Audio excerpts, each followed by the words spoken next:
Hi, I'm Erin. I'm the Content Manager at APMP, and you're watching On the Record with APMP. I'm joined today by Corinne. It's so nice to have you here. It's great to be here. We're going to be talking about tools that you can use in your proposal process today.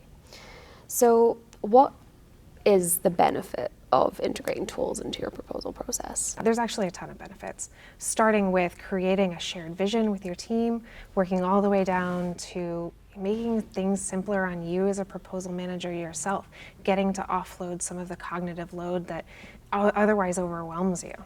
Right.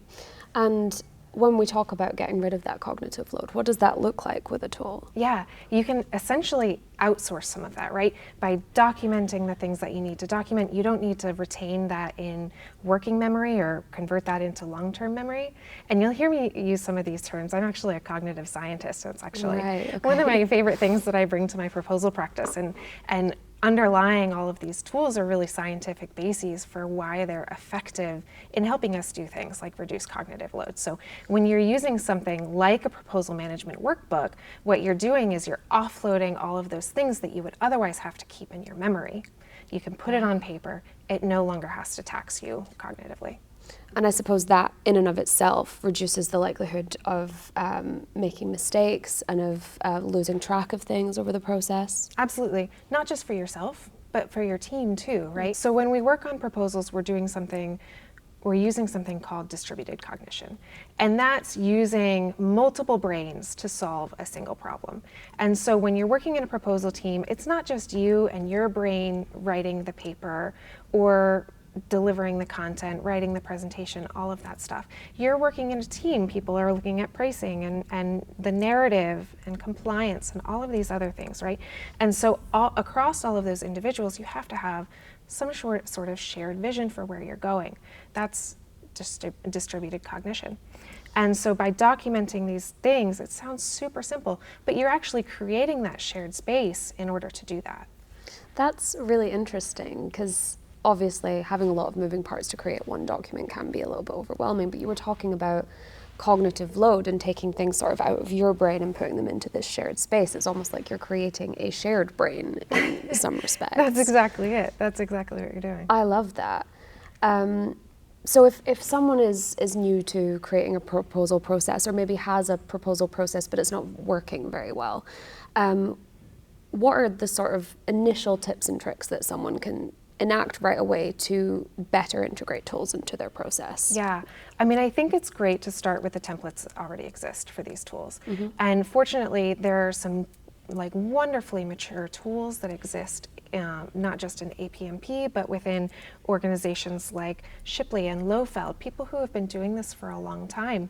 And what I think is the best practice is to take those templates, maybe go to the APMP body of knowledge, see what's outlined there, then take some lessons learned from within your organization, from what you know that might go wrong, what you've learned by having conversations with other proposal professionals, and adapt those tools to what you really need.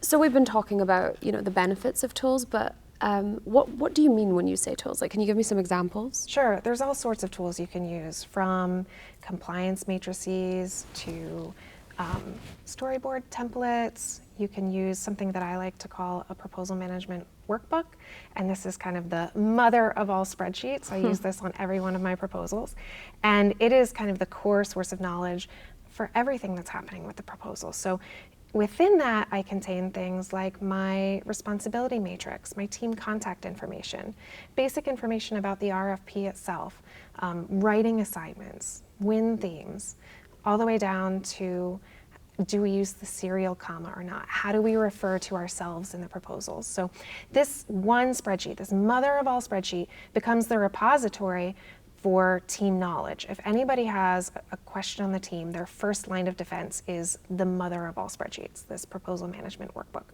And so they can go there to get their initial questions answered. If it's not, then we escalate, right?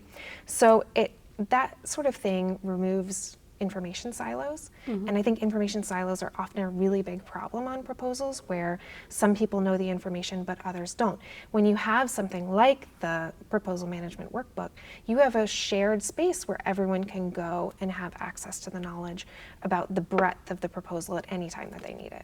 And that must make things much more efficient on a day-to-day basis. Absolutely. And I think efficiency is another point why you might use tools, because there's a lot of times where you're doing unnecessary rework in proposals. You're not catching problems that you could have caught earlier.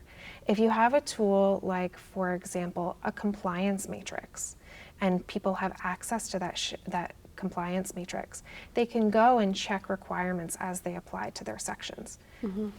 Push that responsibility onto the writers to say, have I incorporated all of my compliance requirements within my section?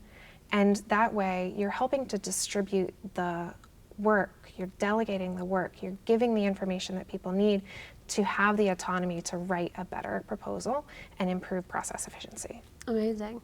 And it's interesting that when we're talking about these tools, we're talking about things that can be created kind of with any level of budget and across any organization, because we're not talking high tech here. We're talking things that you can create on Excel. Absolutely. And maybe I'm old school, but I think this is something that you can start with an Excel file, with Word documents to create storyboard templates, maybe some InDesign templates if you use InDesign at all for the visual design of your proposal, stuff that is really super basic. So a lot of the organizations that I've been in have been either reticent to adopt or challenged by big proposal management tool suites, those sorts of things that are supposed to solve all of the organization's problems in terms of proposals. But I love taking the simple approach. Create a spreadsheet that you trust, that you can share easily across your team, that everyone intuitively knows how to use because they've already been using the tools in their professional practice for a really long time. So a lot of what we've spoken about is very procedural and very ticking a lot of boxes, which is great, but one of the main things we focus on a lot at APMP is compelling proposals and really taking it that extra mile. So how can tools help you from going from just compliant to compelling? Yeah, absolutely. So responsiveness, being compelling is really ultimately our goal, right? If we're not submitting a proposal that resonates with our client, then we haven't done our job as proposal professionals. It's all about creating a winnable proposal, right? And so using tools like, for example, a SWOT template or a storyboard template can help you create those messages that elevate you from just compliant to compelling. Isolate those messages that are important to your client and share that information across your team. SWOT analyses, I think, are beautiful and an underused tool in proposal management. I think we tend to think of them as perhaps a capture tool, but it's a great time during the proposal just to revisit that exercise and look at it and look at your skills against your competitors and say, here's how we stack up against our competitors within the context of the things that are important to our client. And a SWOT tool, a SWOT template, is going to help you get there. Without a really good tool that you trust, it's going to be really hard to get good documentation on that helps you with your proposal. Yeah, I love that we're using these quite basic on paper tools to really enhance the brain's capacity in all these different ways. I think that's so fascinating. Right. Yeah, I think simpler is better in this instance. You don't have to go super fancy. You don't have to go super expensive.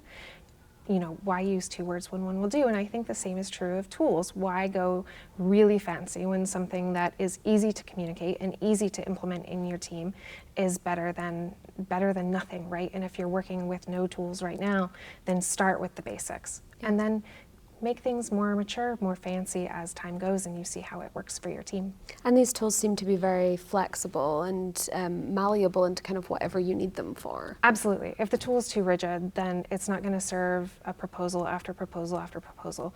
We know that every single proposal is different. No two are alike. You can't copy paste one proposal into the next and expect it to win. And it's important that your tools can adapt to that.